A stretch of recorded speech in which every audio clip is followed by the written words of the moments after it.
Hello, Veronica. Let's continue where we left off last week.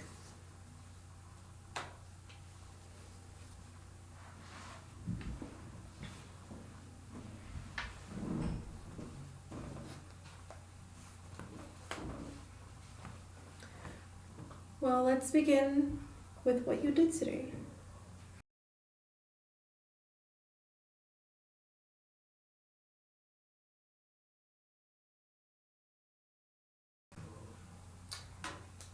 I went to the grocery store before I came here, and I saw this couple, this man and this woman, and I saw them walking down the soup aisle holding hands. And I could tell that they were married because I seen like the rings on their fingers.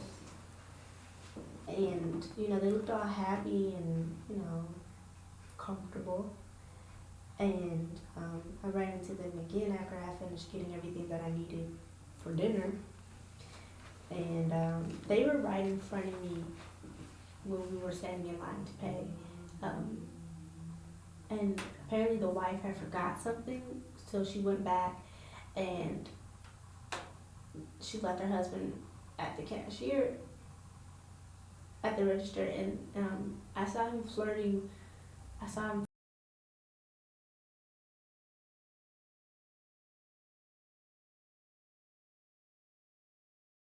Does Tom do this when I'm not around, or if I am around and I leave? Yeah. Okay. And how does that make you feel? I don't know. I have trust issues. It's all in my head. I know.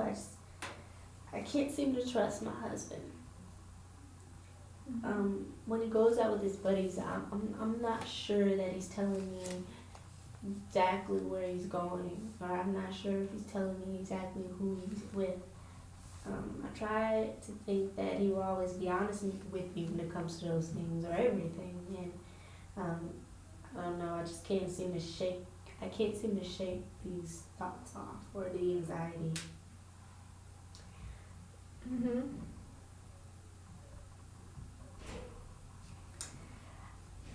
Just today, I was thinking about confronting my husband about this morning.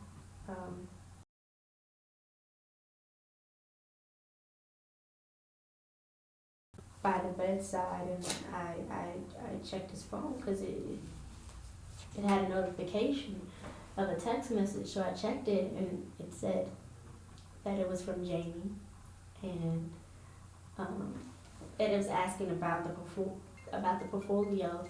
Was the portfolio ready? And I instantly thought to myself, is Jamie a male or a female?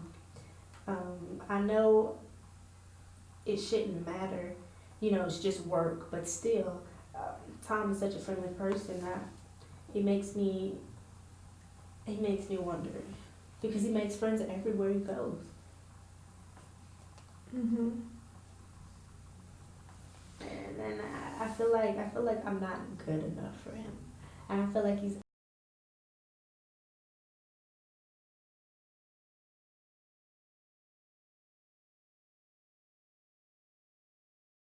Let's further examine this feeling of insecurity and mistrust. How is your relationship like with your father? Oh, my father? Oh, boy. He left my mother when I was 13. I remember them fighting all the time. Like, they were always at each other's throats, practically. They hated each other. At 10 years old, I remember him specifically talking on the phone one time in the bathroom. And it made me mad because he was talking in this phony voice. He was all nice and sweet, and I knew he wasn't talking to Amelie because he doesn't talk to my uncle like that, and I knew he wasn't talking to my mom because I know how he talks to my mom. Like, they hated each other.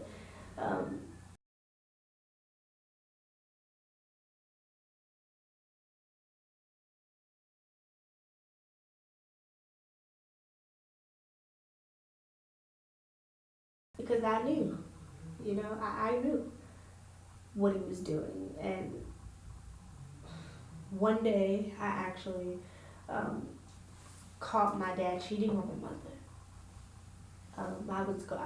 I was walking home from school, and I opened the door to the house and I yelled, "Is anybody home?"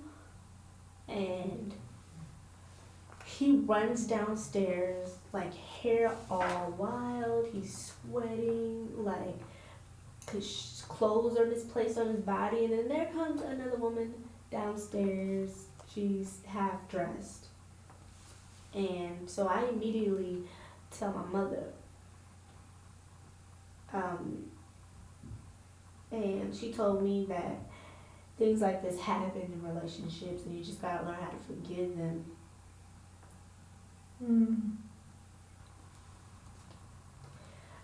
I was so disappointed in my dad because of what she was doing to my mother, like seeing my mother hurt, seeing my mother sad and depressed while he's out there fooling with other women and pretending like he cares. When I caught him with the other woman, I lost so much respect for him that I didn't talk to him for a very long time. But he didn't care. He didn't even try to explain himself. Or at least tell me that it's going to be all right, that he loves me and that my mother, that he cares. And as the years passed, I couldn't stay in a relationship. I couldn't stay in any relationship for more than like a month. Because I couldn't trust the guy. Like the minute that the guy would look at another woman, or even if I thought that he was flirting with another woman, I'd break up with him the next day. And I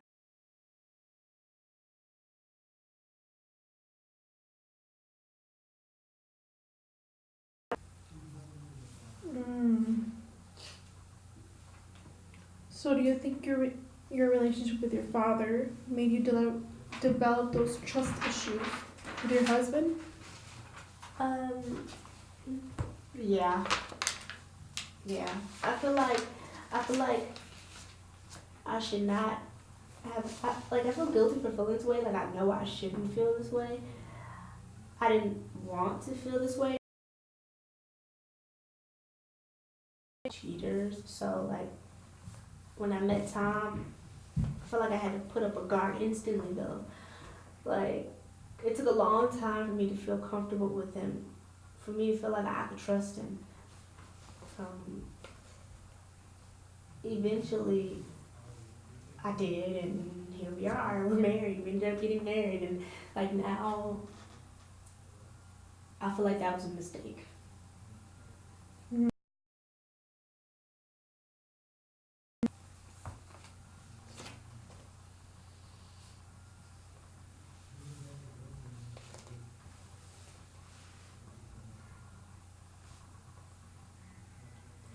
About a month ago,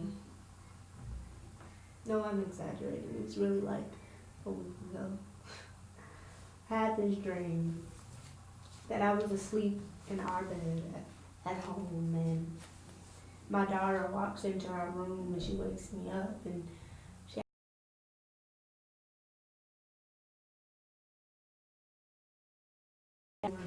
and I look to my side and I see he's not there.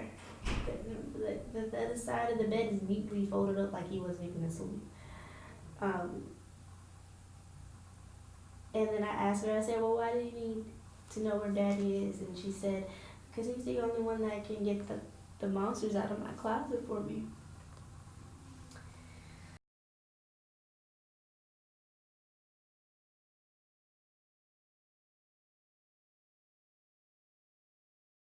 And she's like, Mommy, I have to tell you a secret. And I remember thinking like, okay. And so I say, go ahead, baby, you could tell me. And I leaned in close so I could like hear her. And she said, I saw Daddy get in a car with another woman when you got home from work. I knew it wasn't you because it didn't look like you. And And she keep in mind she's like 6. Your daughter's 6? Yeah, so she's old enough to know, you know, when someone isn't like me, or you know, when something doesn't look right. So, but after that, I woke up and I looked at the clock, and it was 3 in the morning, and then I slowly turned and looked on the side of me, and I seen my husband there. He was asleep. He was laying next to me. Okay.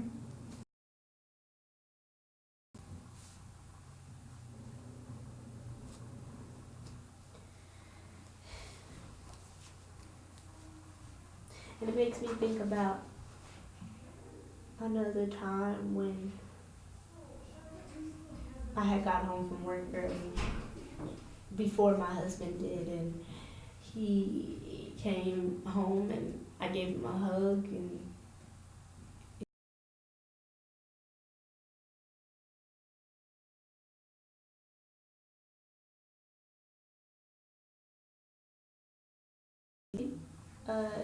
did you buy a new cologne? You smell, you smell different. That's kind of like that fragrance, because I didn't want him to know that I was like judging, like I didn't want him to know that I had suspicions. So I kind of tried to make it a joke, and he said, his response was, "Oh, no, that's just the air freshener from the car.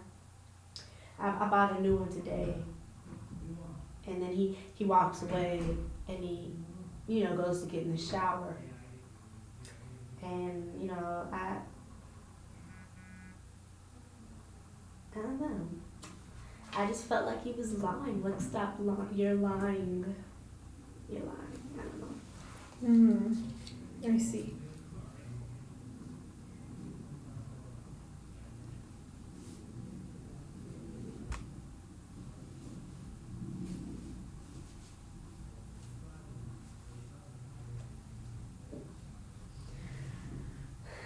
I had another dream last night where I was at this bar and I was ordering a drink, and I was by myself. My friends weren't there, nor was my husband there. And this attractive guy walks up to me and he asks me for my name. And before I can respond, he says, "What are you doing here by yourself?"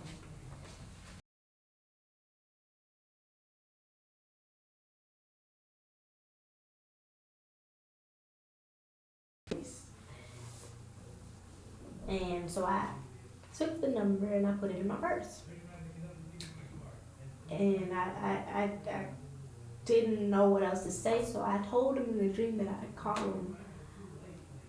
him soon. And in the dream, I was thinking to myself, like, say that you're married. You're married, say that you're married. Like, what are you doing? Tell him that you're married so that he can go away.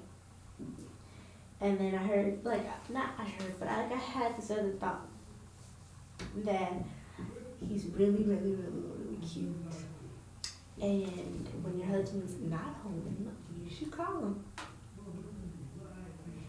And I woke up and I just don't know. I don't know what these dreams mean. Okay, like.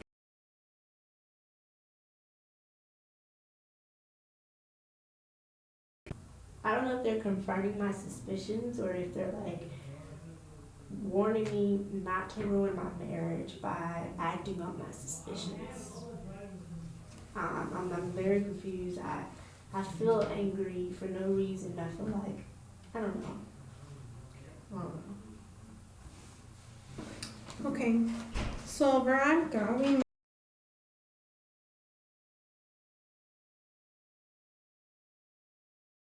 interpretation of our sessions. Talking about your childhood is essential. I want you to talk about your relationship with your father and your relationship with your husband. It's important that you re-experience your past and your childhood experiences. Now, with that being said, you seem to be projecting your feelings of insecurity and mistrust with your father to your husband. Projection is known as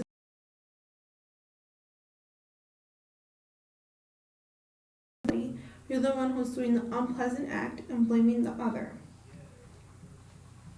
To address your dreams, there are conflicts between the id, the ego, and the superego. The id is a desire to accomplish a desire for pleasure, for food, or for comfort. The ego is the balance between the tensions between the id and overly strict. The superego is the moral sense of right from wrong.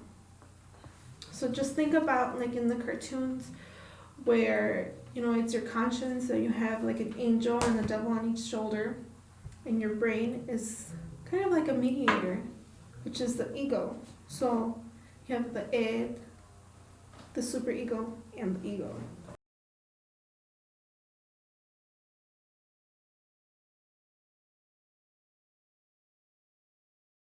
Your childhood experiences when your father cheated. Your daughter is portraying you as a child. In your second dream, the id is telling you to take the number from the man at the bar and cheat. The ego is telling you to think about the consequences of cheating, and it's telling you to try to ignore him. The superego is telling you to realize that your marriage is very important to you both, and you should completely invest your love and your attention to him and throw out the number completely. Do you understand where I'm coming from there? Yeah. Okay.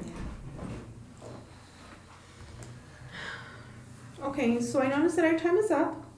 We have been meeting for a couple of weeks now, and it seems like we have not completely resolved your trust issues. Not even close. If you would like to continue these sessions, I encourage you to sign up for another session. Would you like to do that? Yes. Can I do like 4 more weeks? Yes, you can. If you would like, it would be beneficial for you. You can bring your husband, and we can both talk. Oh, yeah. Yeah, Okay. this would be interesting. Okay. Well, thank you for meeting with me today. I look Alright. forward to looking and talking to you Thank you next so session. much. Thank you. See you next time. Thank you.